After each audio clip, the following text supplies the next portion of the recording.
Hello friends, இன்றைக்கி weekend ஸ்பெஷலாக நம்ம நளினி சமையலில் மட்டன் குழம்பு தான் நம்ம பார்க்க போகிறோம்.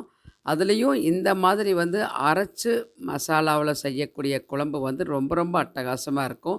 நம்ம என்ன தான் இன்ஸ்டன்ட் மசாலா யூஸ் பண்ணாலும் இந்த அரைச்சி வச்ச குழம்பு தான் அருமையாக இருக்கும். கண்டிப்பாக இந்த மாதிரி ஒரு தடவை செஞ்சால் நீங்கள் எப்போவுமே இதான் செய்வீங்க. இந்த குழம்பு சூடான சாதத்துக்கும் சரி, இட்லி, தோசை, சப்பாத்தி, ஆப்பம் எல்லாத்துக்கும் சூப்பரான ஒரு காம்பினேஷனாக இருக்கும். வாங்க பார்க்கலாம். Welcome back to Nalini Sundar's kitchen. இன்றைக்கி ஹெல்தி அண்ட் டேஸ்டி ரெசிபீஸில் கொங்கு ஸ்டைல் மட்டன் குழம்பு தான் பார்க்க போகிறோம். அதுக்கு 3/4 கிலோ மட்டன் வாங்கி மஞ்சத்தூள் போட்டு கழுவி எடுத்து வச்சுருக்கிறேன். நம்ம நான்வெஜ்னால் எல்லாமே மஞ்சத்தூள் போட்டு கழுவுறது தான் ரொம்ப ரொம்ப நல்லது. இப்போ ஒரு கடாய் வச்சுட்டு 1 டேபிள் ஸ்பூன் சோம்பு, 1 டேபிள் ஸ்பூன் மிளகு, 2 துண்டு பட்டை கட் பண்ணி சேர்த்திக்கிறேன். ஒரு 5 கிராம்பு, மராட்டி மொக்கு 2 எடுத்துக்கலாம். அதுக்கப்புறம் ஸ்டார் அனீஸ் 2 போட்டிருக்கிறேன். கல்பாசி, அடுத்தது 4 ஏலக்காய் சேர்த்திட்டு ஒரு பிரியாணி இலை சேர்த்திக்கலாம். இது எல்லாமே நம்ம ட்ரை ரோஸ்ட் பண்ணிக்கலாம். வெறும் கடாயில் சிம்மில் வச்சு நல்லா வறுத்துக்கலாம். லோ ஃப்ளேமில் வச்சு தான் வறுக்கணும். லைட்டாக வறுத்து விட்டால் போதும். அந்த நல்லா சூடான உடனே ஆறுனதுக்கப்புறம் மிக்ஸர் ஜாரில் சேர்த்து நல்லா ஃபைன் பவுடராக பண்ணிக்கலாம்.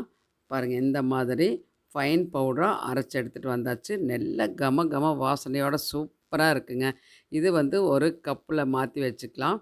இப்போது நம்ம எடுத்து வச்சக்கூடிய மட்டனை குக்கரில் சேர்த்திட்டு 1 டேபிள் ஸ்பூன் தனி மிளகாத்தூள், வீட்டில் அரைச்சது தான் எல்லாமே, 1 டேபிள் ஸ்பூன் மல்லித்தூள் சேர்த்திட்டு நம்ம அரைச்ச இல்லைங்களா இப்போ மசாலா, அதில் ஒரு 1/4 டீஸ்பூன் மட்டும் சேர்த்துனா போதும். அதுக்கப்புறம் சேர்த்திக்கலாம். அதுக்கப்புறம் 1 டேபிள் ஸ்பூன் இஞ்சி பூண்டு பேஸ்ட்டு, இந்த மட்டனுக்கு தேவையான அளவுக்கு கல்லுப்பு சேர்த்திட்டு மட்டன் மூழ்கிற அளவுக்கு தண்ணி ஊற்றிக்கோங்க. தண்ணி ஊற்றிட்டு கலந்து விட்டுட்டு லிட்டு போட்டு இப்போ வெயிட் போட்டு விட்டாச்சு. ஒரு 5 விசில் வரட்டும். இப்போது அதே கடாயில் 3 டேபிள் ஸ்பூன் வர கொத்தமல்லி எடுத்துட்டேன். 1 டேபிள் ஸ்பூன் சீரகம், காரத்துக்கு தேவையான காஞ்ச மிளகாய். இது ஒரு அளவுக்கு தான் காரம் இருக்குது. அதனால் நான் ஒரு 10-12 மிளகாய் எடுத்துருக்கிறேன். நீங்கள் காரத்துக்கு தகுந்த மாதிரி சேர்த்திக்கோங்க. இதை நல்லா வறுத்து ஒரு தடவை மிக்ஸ் பண்ணி விட்டுட்டு ஒரு 1/2 டீஸ்பூன் எண்ணெய் சேர்த்திக்கலாம். எண்ணெய் சேர்த்தும் போது நெடியும் இல்லாமல் இருக்கும். குழம்பு மசாலா நல்லா கலர்ஃபுல்லாக இருக்கும், சூப்பராக இருக்கும். அதுக்காக இந்த எண்ணெய் சேர்த்து வறுத்து விட்டுடலாம். இந்த அளவுக்கு நல்ல வாசனை வர வரைக்கும் வறுத்து ஆறின உடனே மிக்ஸர் ஜாரில் சேர்த்து இந்த அளவுக்கு ஃபைன் பேஸ்ட்டாக நல்லா மசாலா ரெடி. கமன்னு வாசனையோட மசாலா ரெடி ஆயாச்சு. இப்போ அதே கடாயில் 1 ஸ்பூன் எண்ணெய் விட்டுருக்கிறேன். இப்போது தாராளமாக சின்ன வெங்காயம் இதில் நான் 1/4 கிலோ, அதாவது 250 கிராம்ஸ் சின்ன வெங்காயம் உரித்தேன். அதை அப்படியே சேர்த்திட்டேன். இந்த அளவு சின்ன வெங்காயம் எந்த அளவுக்கு போட்டோமோ அந்த அளவுக்கு குழம்பு ரொம்ப அட்டகாசமான டேஸ்ட்டில் இருக்கும். நல்லா வதங்கணும். சின்ன வெங்காயம் இந்த அளவுக்கு நல்லா வதங்கினதுக்கப்புறம் ஒரே ஒரு தக்காளி தான் சேர்த்துக்கிறேன். பெரிய தக்காளி.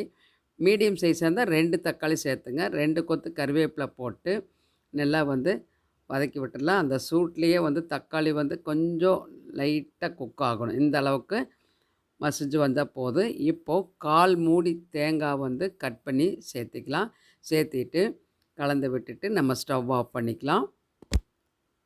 அந்த சூட்லேயே கொஞ்சம் நேரம் இருக்கட்டும். அதுக்கப்புறம் சூடு ஆறுனதுக்கப்புறம் இதையும் நம்ம அரைச்சி எடுத்துகிட்டு வந்துக்கலாம்.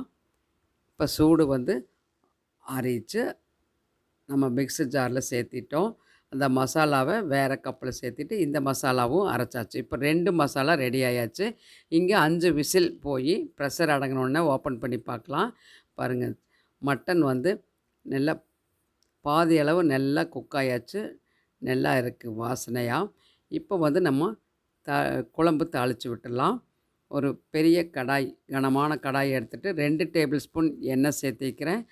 ஒரு 1/2 டீஸ்பூன் கடுகு, 1/2 டீஸ்பூன் சோம்பு சேர்த்திக்கலாம். வேறு எந்த ஸ்பைசஸ் வேண்டாம். 2 காஞ்ச மிளகாய், 3 கொத்து கருவேப்பிலை தாராளமாக சேர்த்திட்டு பெரிய வெங்காயம் 1, மீடியம் சைஸ் வெங்காயம் 1 கட் பண்ணி சேர்த்து தாளிப்புக்கு வெங்காயம் கொஞ்சமாக போட்டால் போதும்.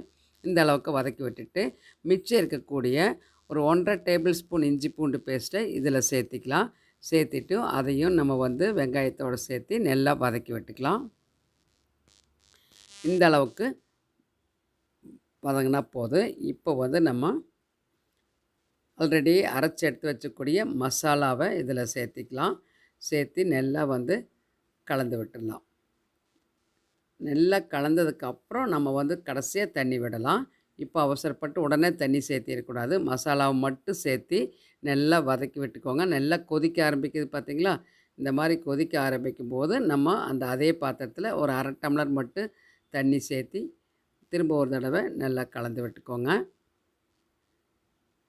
இந்த அளவுக்கு கலந்தாச்சு. அந்த நம்ம வறுத்து அரைச்சது தான் இருந்தாலும் ஒரு தடவை நம்ம இந்த தாளிப்பில் சேர்த்து கலந்து விட்டதுக்கப்புறம் தான் இந்த மட்டனை வந்து நம்ம தண்ணியோடு அப்படியே சேர்த்திக்கலாம். நம்மளுக்கு வந்து இது தண்ணி குழம்பா வேணாலும் நீங்கள் வச்சுக்கலாம், திக்காக வேணாலும் வச்சுக்கலாம். இப்போ நல்லா ஒரு தடவை வந்து கலந்து விட்டுட்டு அதுக்கப்புறம் கொதி வரட்டும். நல்லா கொதிச்சிட்ருக்கு பாருங்கள். இந்த மாதிரி கொதிக்க ஆரம்பித்ததுக்கப்புறம் நம்ம வந்து வெங்காயம், தக்காளி, தேங்காய் மசாலா இருக்கு இல்லைங்களா, அந்த மசாலாவை சேர்த்துக்கலாம். சேர்த்து திருப்பியும் நல்லா வந்து மிக்ஸ் பண்ணி விட்டுக்கோங்க. இப்போ வந்து நல்லா கெட்டிப்பட்டு வரும் குழம்பு வந்து இப்போது.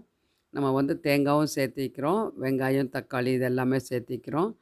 அதனால் தேவையான அளவுக்கு தண்ணி நீங்கள் விட்டுக்கலாம். இப்போது அந்த மிக்சர் ஜார்லேயே திரும்ப வந்து ஒரு 2 டம்ளர் தண்ணி ஊற்றி நான் சேர்த்திட்டேன். இப்போ தேவையான அளவுக்கு உப்பு சேர்த்திக்கோங்க. ஆல்ரெடி மட்டனுக்கு தனியாக குக்கரில் உப்பு சேர்த்திருக்கிறேன். இப்போ மசாலாலாம் சேர்த்ததுனால பத்தாது. அதுக்காக வந்து திரும்ப தேவையான அளவுக்கு உப்பு, கல் உப்பு சேர்த்தியாச்சு. சேர்த்து கலந்து விட்டு உப்பெல்லாம் கரெக்டாக இருக்கா, உப்பு, காரம் எல்லாமே பார்த்துக்கோங்க. பார்த்துட்டு ஒரு லிட்டு போட்டு விட்டுடலாம். இப்போது லிட்டில் வந்து கொஞ்சம் கேப் இருக்கிற மாதிரி போடலாம்.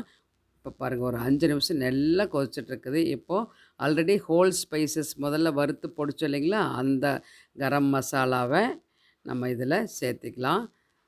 நல்ல மணக்க மணக்க வாசனையோடு நம்ம ஃப்ரெஷ்ஷாக உடனே நம்ம வந்து வறுத்து அரைச்சி பொடிச்சு சேர்த்துறதுனால ரொம்ப வாசனையாக இருக்கும். டேஸ்ட்டு பக்காவாக இருக்கும். இந்த மாதிரி மட்டன் குழம்பு செஞ்சால் கண்டிப்பாக எல்லாருமே விரும்பி சாப்பிடுவாங்க. அவ்வளோ டேஸ்ட்டு வந்து சொல்லிக்கவே வேண்டாம், அவ்வளோ நல்லா இருக்குது. இப்போ வந்து ஒரு கைப்பிடி அளவுக்கு புதினா இலைகள் சேர்த்துக்கலாம். சேர்த்துட்டு லிட்டு போட்டு விட்டுட்டோம். திரும்ப ஒரு 5 நிமிஷம் கழித்து பார்க்கலாம். குழம்பு வந்து நல்லா கொதிச்சிட்ருக்கு. நல்லா வாசனையோடு நல்லா திக்காகி வந்தாச்சு. குழம்பு வந்து இப்போ ரெடி ஆயாச்சு பாருங்கள். அந்த பீஸ் வந்து பார்த்திங்கனாலே நல்லா உப்பு, காரம், மசாலா பிடிச்ச அந்த கலர் நிறம் பார்த்திங்கனாலே அவ்வளோ நல்லாயிருக்கும். மட்டன் குழம்புனாலே இந்த மாதிரி நிறத்தில் இருந்தால் தான் சாப்பிடவும் பிடிக்கும். அவ்வளோ சூப்பராக இருக்கும். அதுக்கு மசாலா வறுத்து அரைச்சது தான் காரணம். இப்போது ஒரு மூடி எலுமிச்சம்பழச்சாறை வந்து பிழிஞ்சு விட்டுடலாம். பிழிஞ்சு விட்டுட்டு நம்ம ஸ்டவ் ஆஃப் பண்ணிக்கலாம். மல்லி இலைகள் வந்து தாராளமாக போட்டு கலந்து விட்டுடலாம். மட்டன் குழம்பு இந்த மாதிரி அரைச்சி வச்சா கண்டிப்பாக வந்து சூப்பராக இருக்கும். நீங்கள் வந்து இதே மாதிரி தான் எப்போவுமே தொடர்ந்து செய்வீங்க. இந்த மாதிரி செஞ்சிங்கன்னா சுட சுட சாப்பிடும்போது ரொம்ப அட்டகாசமாக இருக்கும். இட்லிக்கு சொல்லிக்கவே வேணாம். அதே மாதிரி சாதத்தோடையும் ரொம்ப அருமையாக இருக்கும். சப்பாத்தி எல்லாத்துக்குமே சூப்பரான காம்பினேஷனாக இருக்கும். ஒரு குழம்பு செஞ்சுட்டாலே போதும், அவ்வளோ நல்லாயிருக்கும். இந்த மட்டன் குழம்பு உங்களுக்கு பிடிச்சிருந்தா லைக் பண்ணி ஷேர் பண்ணுங்கள். இது வரைக்கும் சப்ஸ்கிரைப் பண்ணாமல் இருந்தீங்கன்னா நம்ம சேனல் நளினி சுந்தர்ஸ் கிச்சனுக்கு சப்ஸ்கிரைப் பண்ணிவிட்டு எல்லா வீடியோஸ் பார்த்து தொடர்ந்து உங்களுடைய சப்போர்ட்டை கொடுங்க. அடுத்த வீடியோவில் இன்ட்ரெஸ்டிங் ரெசிபியில் பார்க்கலாம். Until then bye from Nalini. Thank you.